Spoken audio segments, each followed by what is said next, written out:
right, so this is going to be another movie review. This one's called Haunts 1976. I'm giving it 5 out of 5 stars. A great flick. A woman possessed psychological thriller. Haunts with the T as a crucifix. What an awesome movie this is.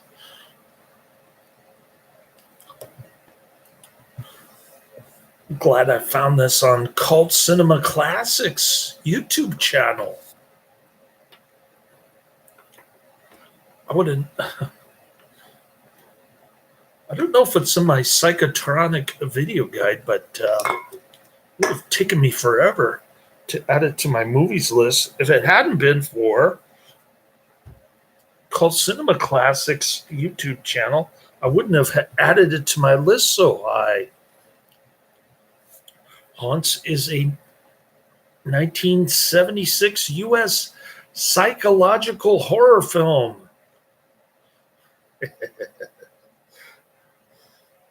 You get the drift where I'm going here because this is one of the top favorite genres on this channel, despite Karate Man's attempts to turn it into an action film review channel, to turn it into a carbon copy of Rambo Raff for Life.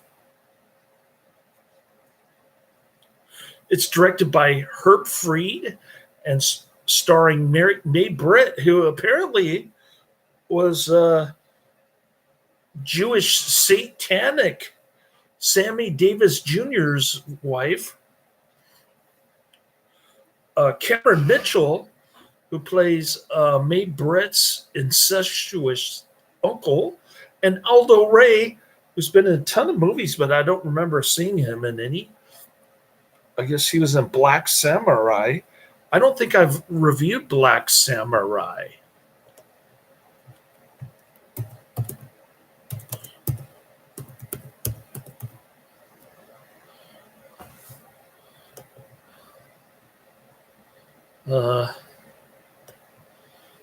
That was Jim Kelly. I have to look and see if Black Samurai. No, I watched Black Belt Jones, right? Not Black Samurai.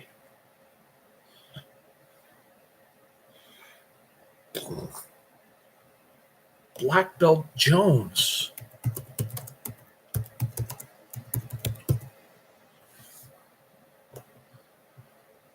That came out a few years earlier with Jim Dragon Kelly. Black Belt Jones. I don't remember Black Samurai. I remember just getting a little hazy up here. Anyways, its plot follows a young woman, a very hot-looking Sammy Davis Jr. wife, with an all-over tan. She must have been tanning naked in Sweden because she plays Ingrid from Sweden. Quite literally. I'm not making this up. You've got Ingrid from Sweden in this movie, which was later parodied in Trading Places with Jamie Lee Curtis. parodied this caricature of Ingrid from Sweden in Trading Places.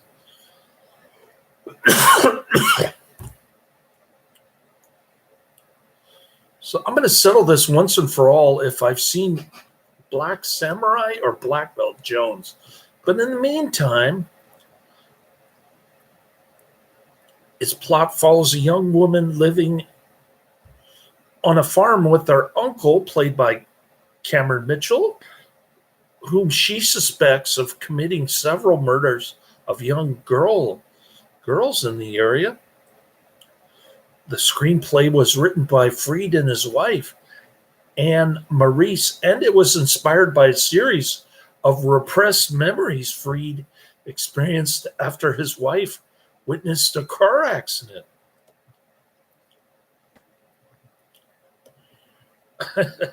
I'm not sure what that's all about.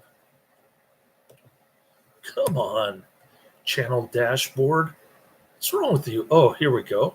So we got, come on. Anyways, as I was saying,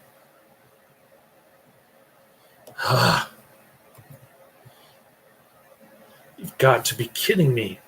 Well, I can't switch tabs because the stupid internet service here is really bad, and and it's Sonic, but they're using AT&T equipment. If you catch my drift, for the Wi-Fi service. Oh, here we go. And oh, by the way, I settled with the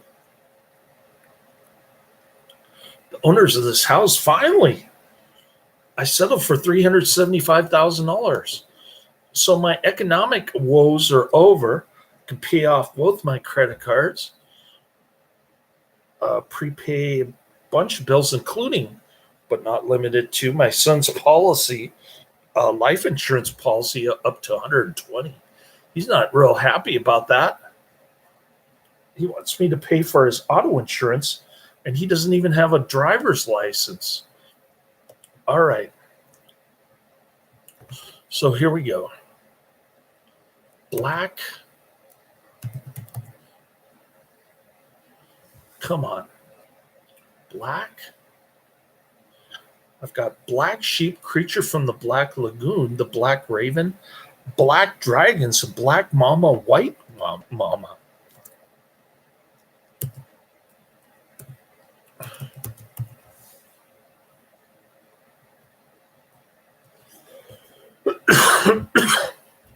Black Samurai I have seen. So we'll put Aldo Ray's name in this one. Is it Aldo Ray? Aldo. Yeah.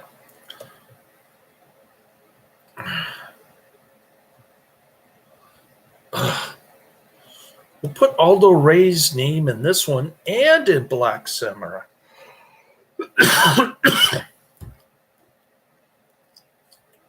I guess those are the only two movies that I've seen with Aldo Ray in them.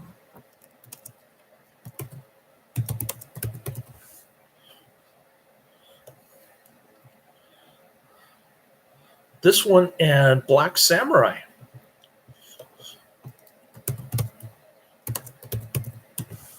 All right, that's fixed. Boom. Now to fix the other one. Jim Kelly and Aldo Ray.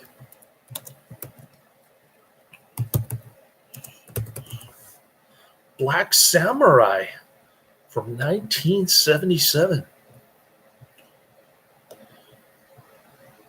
Now that's a throwback. Probably haven't seen that for 15 years.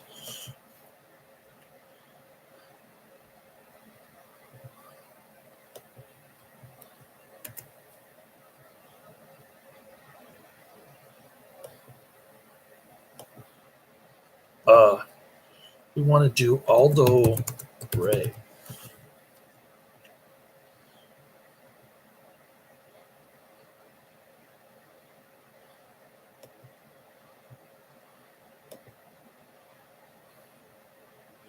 All right, that's done.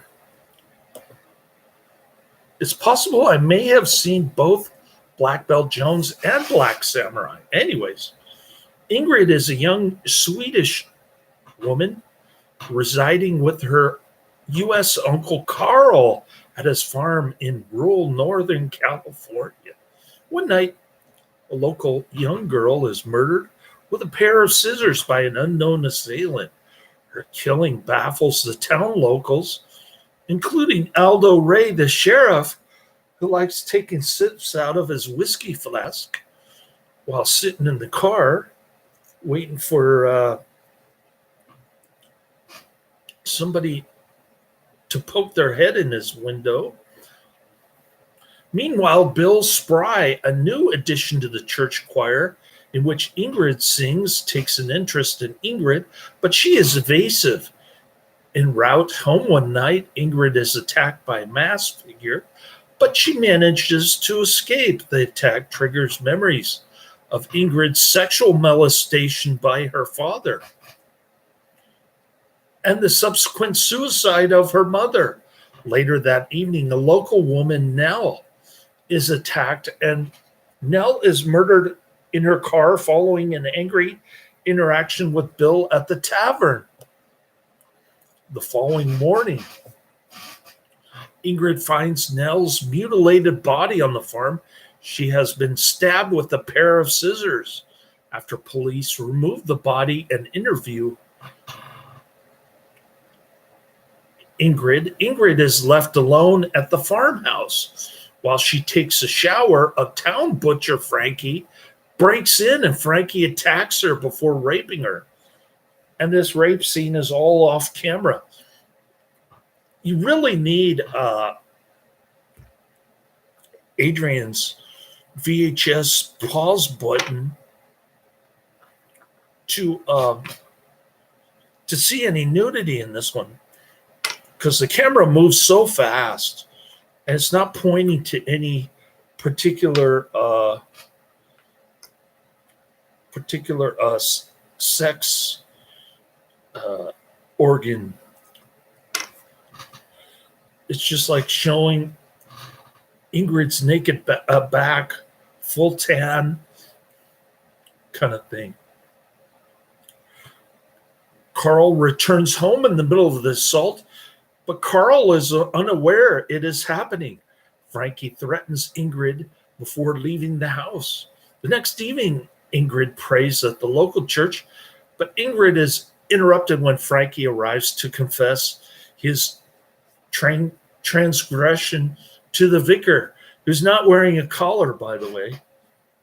He's some Novus Ordo mailman priest with the tie. Ingrid leaves, and Frankie again attacks her outside, but the rape is thwarted when the vicar hears her screaming. This vicar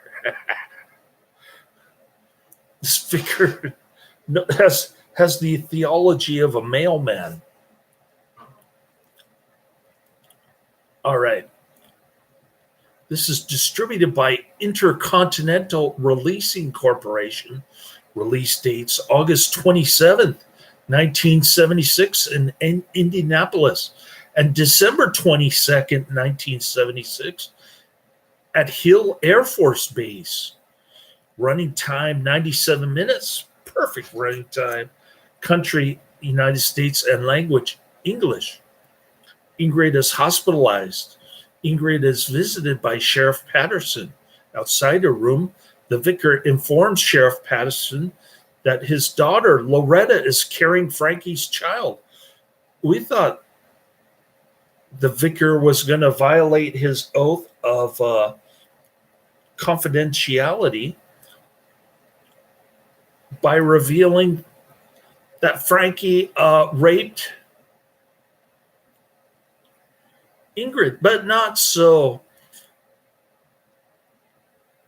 Frankie has been raping Sheriff Peterson's daughter to the point of getting her pregnant. I guess they don't believe in prophylactic protection. Peterson quickly drives to Frankie's house, and Peterson attacks Frankie, handcuffing him to a pipe and chastising Loretta for being a shanty tramp. Meanwhile, local police encounter a masked assailant. attack a woman on the street, and they chase after him.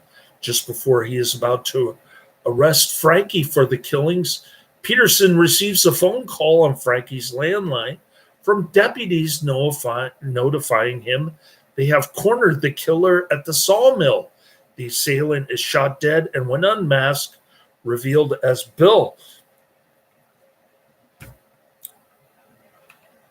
So this is a case of a whodunit gone super crazy, because all the while you think Frankie is the bad guy, and then you think it's Bill, and then by the end of the movie you don't know what the heck's going on. But cool ending though with Cameron Mitchell. Not only is there incest,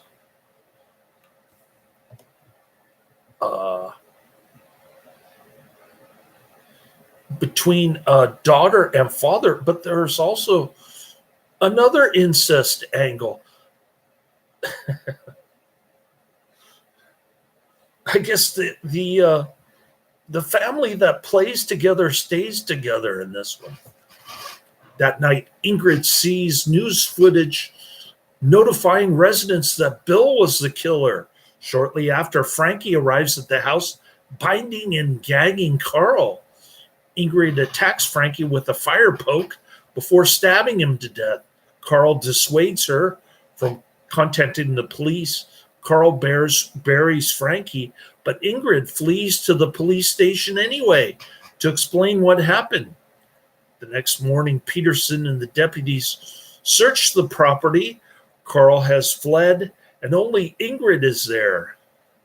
During the search, Peterson is startled to see Frankie arrive at the house simultaneously. The deputies find Ingrid's goat buried in a shallow grave in the yard. Things are not as they seem. It's like going inside the mind of a schizophrenic person or somebody with dementia. Peterson goes upstairs to confront Ingrid. Peterson finds her dead in the bathroom of suicide.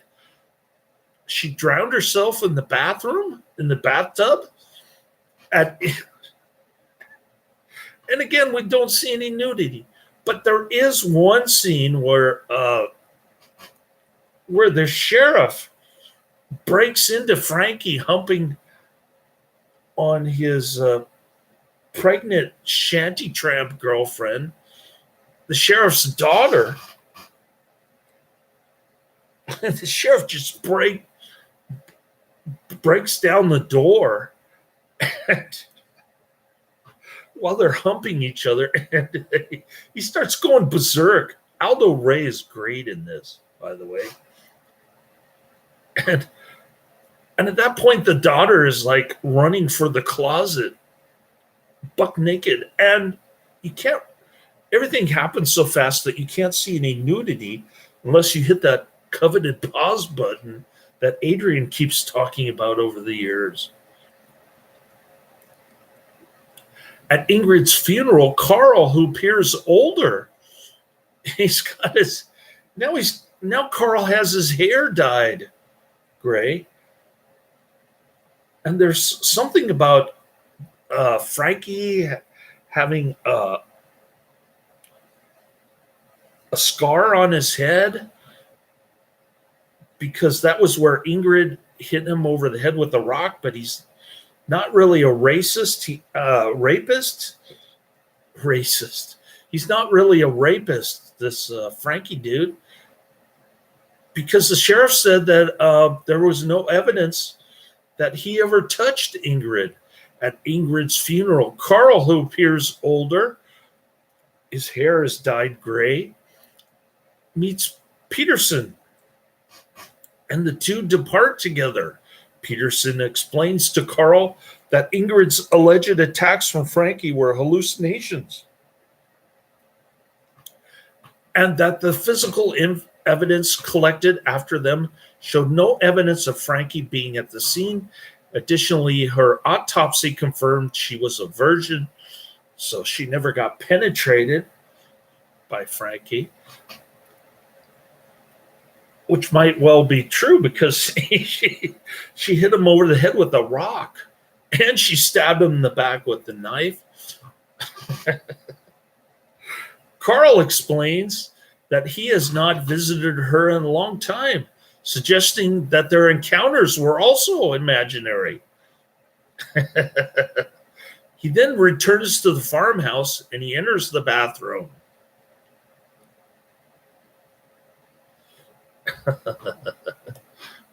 Cool ending. Very well done. Nice psychological terror movie. Anyways, according to Freed, he and his wife, Anne Maurice, co-authored the screenplay after he experienced a series of repressed memories following Maurice's witness of a car accident. Freed characterized the film as a look at a woman's psyche, and it's very powerful. The film was shot on location in Mendocino, California.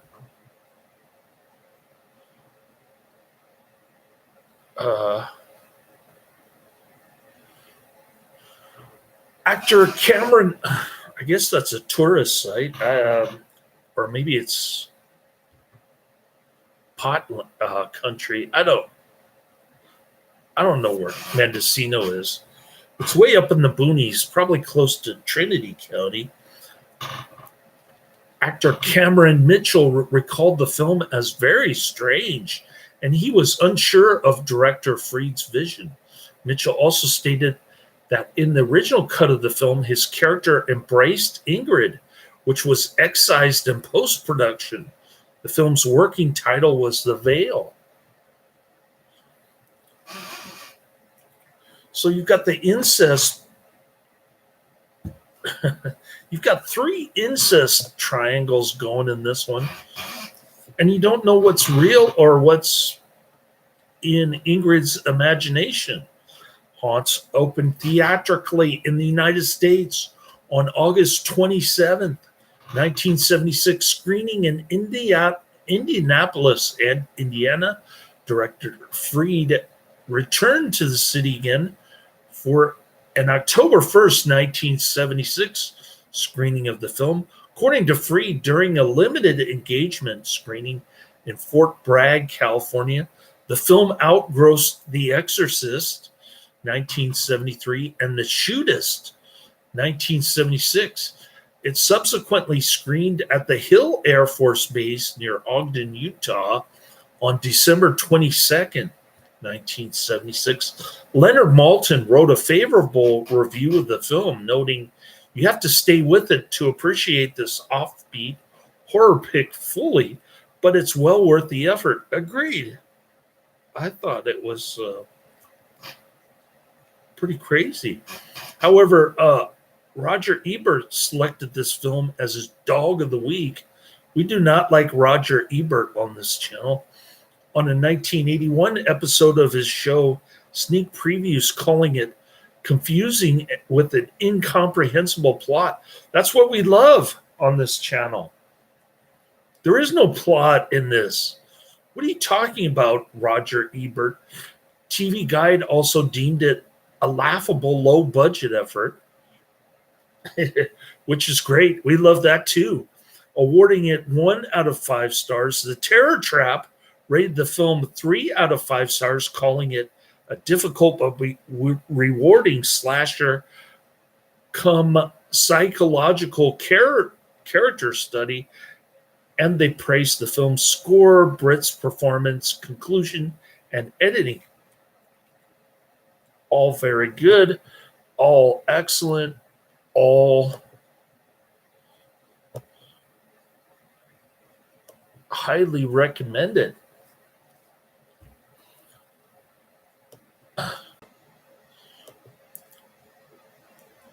All right, here we go. Shall I pull up my movies list? Yeah, let's do that. Haunts, 1976, rated PG, 1 hour, 37 minutes, perfect time. Gets a low 4.6 out of 10 on IMDb, 741 ratings. Kind of obscure, not really.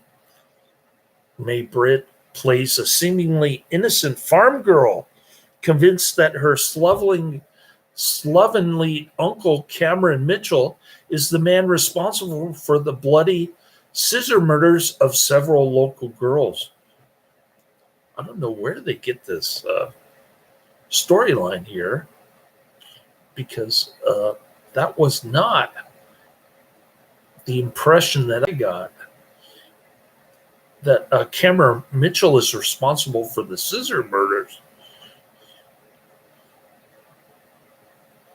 More like this: Dirty Harry, The Kiss of the Vampire, Beyond Evil, and Belle from Hell. We'll have to look up some of the Kiss of the Vampire, Beyond Evil, and Belle from Hell. All right, here's a review from Udar55, Less Flattering, 6 out of 10 rating. And the title of the IMDb review is Haunts is Haunting. We'll get back to that in a little bit. The one song in the film credited as Father I Long and copyrighted by Art Podell and Herb Fried in Far Gone Nigen Publishing, 1975, is a rearrangement of the old hymn Father Along, which has many disputed authors and is in public domain. Quotes sheriff to his daughter, "You dirty little tramp." That's a great scene with Aldo Ray smacking his daughter around for getting banged by Frankie. Even though Frankie's got his clothes on. Maybe he pulled out his ding-a-ling for a quickie before Aldo Ray, the sheriff, showed up with his whiskey flask. He's going to beat Frankie over the head with his whiskey flask. This was featured in sneak previews. Time Bandits, which I saw on the big screen, was Cynthia Williams and Jackie Horsley, two of the prettiest girls from grade school. The Pursuit of D.B. Cooper, The Woman Next Door, and Man of Iron, 1981. Soundtracks: Father I Long, written by Art Podell and Herb Fried, sung by Paul Potash, 1975. Far Gone Nigen Publishing. It says copyright here, 1975. So they copyrighted a public domain song, basically, is what happened with that. Release date July 1977 in the United States. Country of origin US. Language English, also known as Persecutionis. C. Filming locations: Mendocino, California, USA. Production companies: American General Pictures, Entertainment Services International, and Marrero Productions, Inc. Runtime 1 hour 37 minutes. Sound mix is in mono. All right, let's get to the review from Udor55 on IMDb. It's called Haunts is Haunting. Let's pull that up real quick, if we can.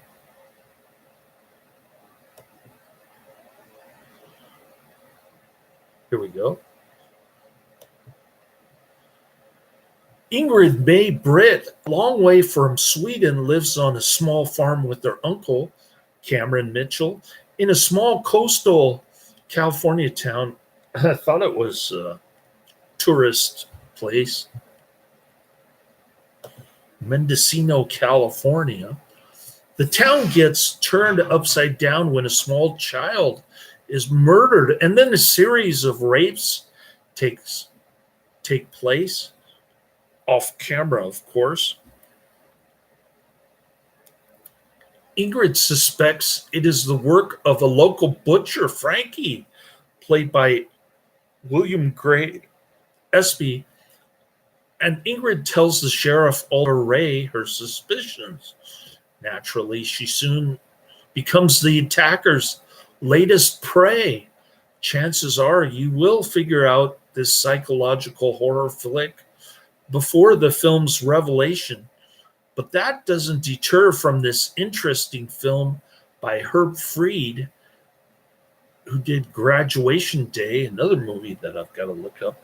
Britt, the former Mrs. Sammy Davis Jr., before they divorced. I bet you Anton LaVey put a curse on their marriage. Looks pretty rough, but having her in this role is pretty clever casting for the stranger in a strange town. She looks like she's in her and at one point Frankie's girlfriend even says, "You're old enough to be Frankie's mother."